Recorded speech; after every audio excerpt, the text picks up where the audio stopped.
नमस्कार सांग माने वेलकम बैक टू दक्ष आराध्या। तो आज दकु नुहे आज आमर सिद्धि वेलकम करुच्ची। तो आज सिद्धि 3.5 मास ना 3 मास जो टीका दिहब आज से डोजटा नबाक जाऊँगी। तो आपण मानक आर पाड़ी जो टीका नहीं थिला तो से तो देखाई तो एबे से जाऊँगी टीका नबाक। तो ये से भारी खुशी अच्छी खेलुची आसिले भे भे कि कांदिब। सिद्धि मामा दीदी कुआड़े जाइची स्कूल जाइची आज दीदी तार स्कूल जाइची तेणु ता संगे जाई परिबनी। आज मो चुई एकुटिया जाइकी टीका नब ता मामा संगे ना कौन इयाड़े इयाड़े सिद्धि समस्त को हाय कह दियो हाय। तो एबे आमे चलू टीका नबा पई। एबे हम सिद्धि रानी चलले टीका नबा। बाय बाय मामा।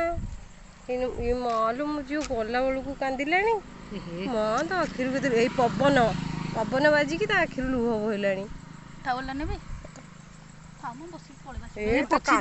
पवन बसिले भी थंडा हो।